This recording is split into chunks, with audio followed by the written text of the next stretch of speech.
ಇನ್ನು ಕೇರಳದಲ್ಲಿ ಯಾರು ಸಿಎಂ ಅನ್ನುವಂಥದ್ರ ಬಗ್ಗೆಯೂ ಕುತೂಹಲ ಇದೆ. ಕೇರಳದಲ್ಲೂ ಕೂಡ UDF ಸರ್ಕಾರ ಈಗ ಬಹುಮತವನ್ನು ಪಡ್ಕೊಂಡಿದೆ. ಹೀಗಾಗಿ ಮುಖ್ಯಮಂತ್ರಿ ಆಯ್ಕೆಯ ಕಸರತ್ತು ಕೇರಳದಲ್ಲೂ ಕೂಡ ನಡೀತಾ ಇದೆ.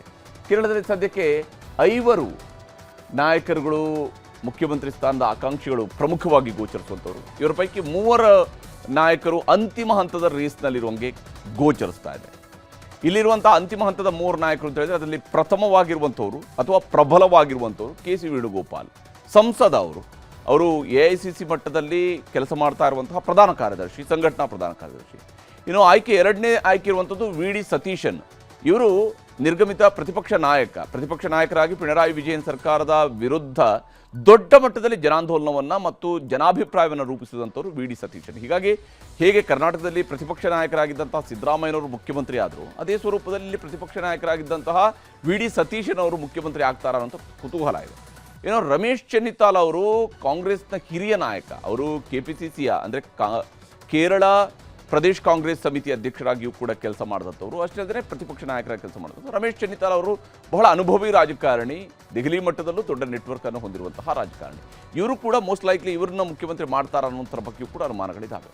ಕೇರಳಂನ ಈ 3 ಪ್ರಭಾವಿ ನಾಯಕರಲ್ಲಿ ಯಾರು CM ಆಗ್ತಾರೆ ಅನ್ನುವಂಥದ್ದು ಇನ್ನು ಕೂಡ ಗುಟ್ಟಾಗಿ ಉಳಿದಿದೆ. KC ವೇಣುಗೋಪಾಲ್ ಅವರು ಈ ಸಲ CM ಆಗೋದಕ್ಕೆ ಸಿಕ್ಕಾಪಟ್ಟೆ ಒತ್ತಡ ಹಾಕ್ತಿದ್ದಾರೆ ಅನ್ನುವಂತಹ ಮಾಹಿತಿಯೂ ಕೂಡ ಇದೆ. ಆದರೆ ವಿಧಾನಸಭೆ ಎಲೆಕ್ಷನ್ ಗೆದ್ದವರನ್ನಷ್ಟೇ CM ಮಾಡಬೇಕು ಅನ್ನುವ ಅಭಿಪ್ರಾಯ ಏನಾದರೂ ಹೈಕಮಾಂಡ್ ಮಟ್ಟದಲ್ಲಿ ವ್ಯಕ್ತವಾದರೆ ಅಥವಾ ಸಂದೇಶ ಏನಾದರೂ ಬಂದರೆ ಆಗ ವೇಣುಗೋಪಾಲ್ ಅವರ ಅವಕಾಶ ಪಟಾಪಟ್ಟದಲ್ಲಿ ಕಳೆದು ಹೋಗುತ್ತೆ.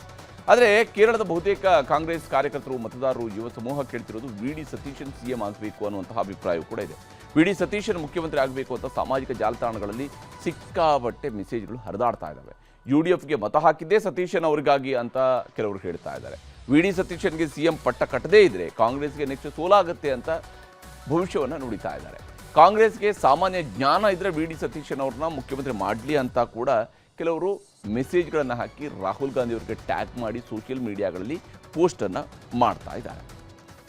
ಪಂಚರಾಜ್ಯಗಳ ಫಲಿತಾಂಶ ಬಂದಾಯಿತು. ರಾಜ್ಯದಲ್ಲಿ ನಡೆದಂಥ 2 ಉಪಚುನಾವಣೆಗಳನ್ನು ಕೂಡ ಕಾಂಗ್ರೆಸ್ ಅವರು ಗೆದ್ದಿದ್ದಾರೆ. ಈಗಲಾದರೂ ನಾಯಕತ್ವ ಬದಲಾವಣೆ ಮಾಡಿ ಅನ್ನುವಂಥದ್ದು DK ಶಿವಕುಮಾರ್ ಅವರ ಕ್ಯಾಂಪ್ನ ಸಹಜವಾದಂತಹ ಬೇಡಿಕೆ.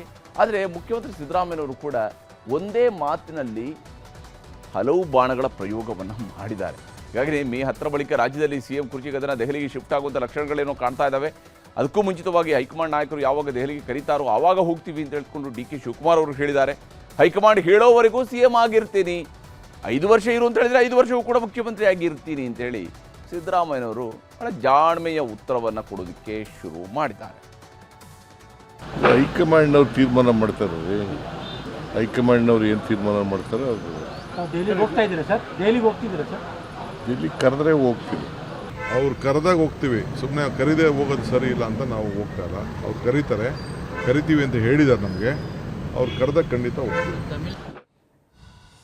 ಇನ್ನು ಹೈಕಮಾಂಡ್ ನಾಯಕರು ದೆಹಲಿಗೆ ಕರೆದಾಗ ಹೋಗ್ತೀವಿ ಅಂತ CM DCM ಇಬ್ಬರು ಕೂಡ ಹೇಳ್ತಾ ಇದ್ದಾರೆ. ಆದರೆ DK ಶಿವಕುಮಾರ್ ಅವರ ಸಹೋದರ DK ಸುರೇಶ್ ಅವರು ಮಾತ್ರ ನಮ್ಮನ್ನ ಕಷ್ಟಪಟ್ಟಿದ್ದಾರೆ, ಅವಕಾಶ ಸಿಗುತ್ತೆ ಅನ್ನುವಂತಹ ನಂಬಿಕೆ ಇದೆ. ಹಾಗೆಯೇ ತಾಳಿದವನು ಬಾಳಿಯಾನು, ನಮಗೆ ನಂಬಿಕೆಯೂ ಇದೆ, ತಾಳ್ಮೆಯೂ ಇದೆ ಅಂತ ಮಾತಾಡ್ತಾ ಇದ್ದಾರೆ. ನೋಡಬೇಕು ಅನ್ನೋ ಆಸೆ ಇಲ್ಲ. ಒಂದು ಉತ್ತಮವಾದಂಥ ಆಡಳಿತ, ಒಂದು ರಾಜಕೀಯದಲ್ಲಿ ಏನು ಅವರ ಶ್ರಮ ಇದೆ, ಪರಿಶ್ರಮ ಏನು, ಹೋರಾಟ, ಬದುಕು, ಒಂದು ದಿಟ್ಟ ನಿಲುವನ್ನು ಇಟ್ಕೊಂಡು ಪಕ್ಷಕ್ಕೆ ಪ್ರಾಮಾಣಿಕವಾಗಿ ಜನಸೇವೆಯನ್ನು ಮಾಡ್ತಾ ಬಂದಿದ್ದಾರೆ. ಆ ಒಂದು ನಿಟ್ಟಿನಲ್ಲಿ ಒಂದು ಅವಕಾಶ ಸಿಗಬೇಕು ಅಂತಕ್ಕಂಥದ್ದು ನನ್ನ ವೈಯಕ್ತಿಕ ಅಭಿಲಾಷೆ. ಯಾರು ಹೇಳಿದರು ಪ್ರಾರ್ಥನೆ ಪ್ರಯತ್ನ ಎರಡನ್ನೂ DK ಶಿವಕುಮಾರ್ ಅವರು ಹೇಳ್ತಾ ಇದ್ದಿದ್ದು. ನಾನು ಹೇಳ್ತಾ ಇರೋದು ನಂಬಿಕೆ ಇದೆ, ನಂಬಿಕೆ, ತಾಳ್ಮೆ, ತಾಳಿದವನು ಬಾಳಿಯಾನು. ಖಂಡಿತ ಎಲ್ಲದಕ್ಕೂ ಒಂದಿನ ಕಾಲ ಬಂದೇ ಬರುತ್ತೆ. ಹೀಗೆ ಒಂದು ಕಡೆ ಈ ರೀತಿಯಂತಹ ನಾಯಕತ್ವದ ವಿಚಾರಗಳು ನಡೀತಾ ಇದ್ದರೆ, ಅಂಚೆ ಮತ ಮರು ಎಣಿಕೆಯಲ್ಲಿ ಶಾಸಕರಾಗಿ ಆಯ್ಕೆಯಾಗಿರುವಂತಹ ಜೀವರಾಜ್ ಅವರು ಇವತ್ತು ಶಾಸಕರಾಗಿ ಪ್ರಮಾಣ ವಚನವನ್ನು ಸ್ವೀಕರಿಸಿದ್ದಾರೆ. ಅವರಿಗೆ ಪ್ರಮಾಣ ವಚನವನ್ನು ರಾಜ್ಯಪಾಲರು ಬೋಧನೆ ಮಾಡಿದ್ದಾರೆ. ವಿಧಾನಸೌಧ ಸಮಿತಿ ಕೊಠಡಿಯಲ್ಲಿ ಪ್ರಮಾಣ ವಚನವನ್ನು ಬೋಧಿಸಿದರು. ಶೃಂಗೇರಿ ಶಾರದಾಂಬೆ ಹೆಸರಿನಲ್ಲಿ ಜೀವರಾಜ್ ಅವರು ಪ್ರಮಾಣ ವಚನವನ್ನು ಸ್ವೀಕರಿಸಿದರು. ಈ ವೇಳೆ ವಿರೋಧ ಪಕ್ಷದ ನಾಯಕ ಆರ್ ಅಶೋಕ್, ವಿಧಾನ ಪರಿಷತ್ತಿನ ಪ್ರತಿಪಕ್ಷ ನಾಯಕ ಛಲವಾದಿ ನಾರಾಯಣಸ್ವಾಮಿ ಅವರು ಭಾಗಿಯಾಗಿದ್ದರು. ಶ್ರದ್ಧೆಯಿಂದಲೂ ನಿಷ್ಠೆಯಿಂದಲೂ ಕೂಡಿರುತ್ತೇನೆಂದು ನಾನು ಭಾರತದ ಪರಮಾಧಿಕಾರವನ್ನು ಮತ್ತು ಸಮಗ್ರತೆಯನ್ನು ಸಮರ್ಥಿಸುತ್ತೇನೆಂದು ನಾನು ಈ ಕೈಗೊಳ್ಳಲಿರುವ ಕರ್ತವ್ಯವನ್ನು ಶ್ರದ್ಧಾಪೂರ್ವಕವಾಗಿ ನಿರ್ವಹಿಸುತ್ತೇನೆಂದು ಶೃಂಗೇರಿ ಶಾರದಾಂಬೆಯ ಭಗವಂತನ ಹೆಸರಿನ ಮೇಲೆ ಪ್ರಮಾಣ ಮಾಡುತ್ತೇನೆ.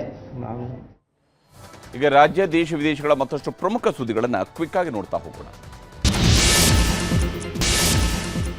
ಭಾರತದ ಪ್ರವಾಸದಲ್ಲಿರುವ ವಿಯೆಟ್ನಾಂ ಅಧ್ಯಕ್ಷ ಟೋ ಲ್ಯಾಮ್ ಪ್ರಧಾನಿ ನರೇಂದ್ರ ಮೋದಿಯವರನ್ನ ಭೇಟಿಯಾಗಿದ್ದಾರೆ. ದೆಹಲಿಯ ಹೈದರಾಬಾದ್ ಹೌಸ್ನಲ್ಲಿ ಉಭಯ ನಾಯಕರು ಭೇಟಿಯಾಗಿ ಮಾತುಕತೆ ನಡೆಸಿದ್ದಾರೆ. ಈ ವೇಳೆ ಉಭಯ ದೇಶಗಳ ಮಧ್ಯೆ ಹಲವು ಒಪ್ಪಂದಗಳಿಗೆ ಸಹಿ ಹಾಕಲಾಗಿದೆ. ಬಿಹಾರದ ಮಾಜಿ ಮುಖ್ಯಮಂತ್ರಿ ನಿತೀಶ್ ಕುಮಾರ್ ಅವರ ಪುತ್ರ ನಿಶಾಂತ್ ಕೊನೆಗೂ ಸಚಿವ ಸಂಪುಟವನ್ನು ಸೇರೋದಕ್ಕೆ ಒಪ್ಪಿದ್ದಾರೆ. ನಾಳೆ ನೂತನ ಸಚಿವರಾಗಿ ನಿಶಾಂತ್ ಪ್ರಮಾಣ ವಚನ ಸ್ವೀಕರಿಸುವುದು ಬಹುತೇಕ ಕನ್ಫರ್ಮ್ ಆಗಿದೆ. ನಿಶಾಂತ್ ಜೊತೆಗೆ 27 ಶಾಸಕರು ಸಚಿವರಾಗಿ ಪ್ರಮಾಣ ವಚನವನ್ನು ಸ್ವೀಕರಿಸಲಿದ್ದಾರೆ. ಮಾಜಿ ಮುಖ್ಯಮಂತ್ರಿ ಯಡಿಯೂರಪ್ಪ ಅಭಿಮಾನೋತ್ಸವ ಕಾರ್ಯಕ್ರಮಕ್ಕೆ ಸಕಲ ಸಿದ್ಧತೆ ಮಾಡಿಕೊಳ್ಳಲಾಗ್ತಾ ಇದೆ. ಮೇ 9ರಂದು ಚಿತ್ರದುರ್ಗದಲ್ಲಿ ಕಾರ್ಯಕ್ರಮ ನಡೆಯಲಿದೆ. ಕಾರ್ಯಕ್ರಮಕ್ಕೆ 10 ಲಕ್ಷಕ್ಕೂ ಹೆಚ್ಚು ಜನ ಆಗಮಿಸುತ್ತಾರೆ ಅಂತ BY ವಿಜಯೇಂದ್ರ ಹೇಳಿದ್ದಾರೆ. ಜಮೀರ್ ಅಹಮದ್ ಖಾನ್ ದಾವಣಗೆರೆ ಬಂದಿದ್ರಿಂದಲೇ ಕಾಂಗ್ರೆಸ್ ಗೆದ್ದಿದೆ ಅಂತ MLC ಅಬ್ದುಲ್ ಜಬ್ಬಾರ್ ಹೇಳಿದ್ದಾರೆ. ನ್ಯೂಸ್ 18 ಜೊತೆಗೆ ಮಾತನಾಡಿರುವ ಜಬ್ಬಾರ್, ಜಮೀರ್ ಸಾಮರ್ಥ್ಯ ಈಗ ಎಲ್ರಿಗೂ ಗೊತ್ತಿದೆ. ಕೇರಳದಲ್ಲಿ ಜಮೀರ್ ಅವರಿಂದಾಗಿಯೇ ಗೆಲುವಾಗಿದೆ. ಹೀಗಿದ್ರೂ ಕ್ರಮ ಕೈಗೊಳ್ಳೋದಾದ್ರೆ ಕೈಗೊಳ್ಳಿ ಅಂತ ಹೇಳಿದರು. IPL 19ನೇ ಆವೃತ್ತಿಯ ಫೈನಲ್ ಪಂದ್ಯಗಳನ್ನು ಬೆಂಗಳೂರು ಬಿಟ್ಟು ಹೊರಗಡೆ ಆಯೋಜಿಸಲಾಗಿದೆ. ಈ ವಿಚಾರದಲ್ಲಿ ರಾಜಕೀಯ ಶುರುವಾಗಿದೆ. ಪಂದ್ಯಗಳು ಶಿಫ್ಟ್ ಆಗೋದಕ್ಕೆ ಶಾಸಕರ VIP ಟಿಕೆಟ್ ಒತ್ತಡ ಕಾರಣ ಅಂತ ಆರೋಪಗಳು ಕೇಳಿ ಬಂದಿವೆ. ಆದರೆ DCM DK ಶಿವಕುಮಾರ್ ಆರೋಪವನ್ನು ನಿರಾಕರಿಸಿದ್ದಾರೆ. ಹಾರ್ಮುಜ್ ಜಲಸಂಧಿಯಲ್ಲಿ ಅಮೆರಿಕ ಆರಂಭಿಸಿದ್ದ ಪ್ರಾಜೆಕ್ಟ್ ಫ್ರೀಡಮ್ ಕಾರ್ಯಾಚರಣೆ ಸ್ಥಗಿತಗೊಳಿಸಲಾಗಿದೆ. ಈ ಬೆನ್ನಲ್ಲೇ ಇರಾನ್ ಕೂಡ ಜಲಸಂಧಿಯನ್ನು ಮುಕ್ತಗೊಳಿಸಿದೆ. ಈ ಮಧ್ಯೆ ಅಮೆರಿಕ ಪ್ರಸ್ತಾಪಿಸಿರುವ 14 ಅಂಶಗಳ ಮೇಲೆ ಸಂಧಾನ ಚರ್ಚೆ ಬಗ್ಗೆ ಪರಾಮರ್ಶೆ ನಡೀತಿದೆ ಅಂತ ಇರಾನ್ ಹೇಳಿದೆ. ರಷ್ಯಾದಲ್ಲಿ ಮೇ 9ರಂದು ವಿಕ್ಟರಿ ಪರೇಡ್ಗಳಿಗೆ ಸಿದ್ಧತೆಗಳು ನಡೆದಿದ್ದಾವೆ. ಇದೇ ಮೊದಲ ಬಾರಿಗೆ ಶಸ್ತ್ರಾಸ್ತ್ರಗಳನ್ನು ಪ್ರದರ್ಶಿಸಿದೆ. ಕೇವಲ ಕವಾಯತು ಮಾತ್ರ ನಡೆಸುವುದಕ್ಕೆ ನಿರ್ಧರಿಸಲಾಗಿದೆ. ಉಕ್ರೇನ್ ನಮ್ಮ ಶಸ್ತ್ರಾಸ್ತ್ರಗಳ ಮೇಲೆ ನಿಗಾ ಇಡಬಹುದು ಅನ್ನೋ ಉದ್ದೇಶದಿಂದ ಶಸ್ತ್ರಾಸ್ತ್ರ ರಹಿತ ವಿಜಯೋತ್ಸವಕ್ಕೆ ರಷ್ಯಾ ಸಜ್ಜಾಗಿದೆ. ಇಸ್ಲಾಮಿಸ್ಟ್ ಬೋಕೋ ಹರಾಮ್ ಉಗ್ರಗಾಮಿಗಳು ಚಾಡ್ನಲ್ಲಿ ಭಾರಿ ಹಿಂಸಾಚಾರ ನಡೆಸಿದ್ದಾರೆ. ಮಿಲಿಟರಿ ನೆಲೆ ಗುರಿಯಾಗಿಸಿಕೊಂಡು ದಾಳಿ ಮಾಡಿದ್ದು 23 ಸೈನಿಕರು ಸಾವಿಗೀಡಾಗಿದ್ದಾರೆ. 26 ಮಂದಿ ಗಾಯಗೊಂಡಿದ್ದಾರೆ. ಇರಾನ್ನ ರಾಜಧಾನಿ ಟೆಹರಾನ್ನ ಶಾಪಿಂಗ್ ಮಾಲ್ನಲ್ಲಿ ಬೆಂಕಿ ಅವಘಡ ಸಂಭವಿಸಿದೆ. ದುರ್ಘಟನೆಯಲ್ಲಿ 11 ಜನ ಸಜೀವ ದಹನವಾಗಿದ್ದಾರೆ. ಕಟ್ಟಡದಲ್ಲಿ 250ಕ್ಕೂ ಹೆಚ್ಚು ಮಳಿಗೆಗಳು ಇದ್ದು ಎಲ್ಲವೂ ಸುಟ್ಟು ಕರಕಲಾಗಿದೆ. ಇಂಡೋನೇಷ್ಯಾದ ಸುಮಾತ್ರದ ದ್ವೀಪದಲ್ಲಿ ಬಸ್ ಮತ್ತು ತೈಲ ಟ್ಯಾಂಕರ್ ಮಧ್ಯೆ ಭೀಕರ ಅಪಘಾತ ಸಂಭವಿಸಿದೆ. ಡಿಕ್ಕಿ ಸಂಭವಿಸ್ತಾ ಇದ್ದಂತೆ ಬಸ್ ಮತ್ತು ಟ್ಯಾಂಕರ್ ಹೊತ್ತಿ ಉಳಿದಿದೆ. ಈ ವೇಳೆ 16 ಮಂದಿ ಸಜೀವ ದಹನಗೊಂಡಿದ್ದಾರೆ. ನಿರಂತರವಾಗಿ ಸುರಿತಾ ಇರುವ ಧಾರಾಕಾರ ಮಳೆಗೆ ಮಲೇಷ್ಯಾ ತತ್ತರಿಸಿ ಹೋಗಿದೆ. ಭೀಕರ ಪ್ರವಾಹ ಸೃಷ್ಟಿಯಾಗಿದ್ದು ಸಾವಿರಾರು ಜನ ಸಂಕಷ್ಟಕ್ಕೆ ಸಿಲುಕಿದ್ದಾರೆ. ಕೌಲಾಲಂಪುರ್ನ ಕುಚೈಲಾಮಾ ನಗರ ಸಮುದ್ರದಂತೆ ಭಾಸವಾಗ್ತಾ ಇದೆ. ಸಂತ್ರಸ್ತರ ರಕ್ಷಣೆಗೆ ಸೇನೆ ಧಾವಿಸಿದೆ. ಅಬುದಾಬಿಯಲ್ಲಿ ಕೇರಳ ವಲಸಿಗ ಅಬ್ದುಲ್ ರಶೀದ್ ಎಂಬಾತ 64 ಕೋಟಿ ರೂಪಾಯಿಗಳ ಲಾಟರಿಯನ್ನು ಗೆದ್ದಿದ್ದಾರೆ. ಕೆಲ ವರ್ಷಗಳಿಂದ ಅಬುದಾಬಿಯಲ್ಲಿ ಡ್ರೈವರ್ ಆಗಿ ಕೆಲಸ ಮಾಡಿಕೊಂಡಿದ್ದ ರಶೀದ್ 6 ವರ್ಷಗಳಿಂದ ಲಾಟರಿ ಟಿಕೆಟ್ ಅನ್ನು ಖರೀದಿಸ್ತಾ ಇದ್ರಂತೆ. ಏಪ್ರಿಲ್ 19ರಂದು ಖರೀದಿಸಿದ್ದ ಟಿಕೆಟ್ಗೆ ಅದೃಷ್ಟ ಖುಲಾಯಿಸಿದೆ.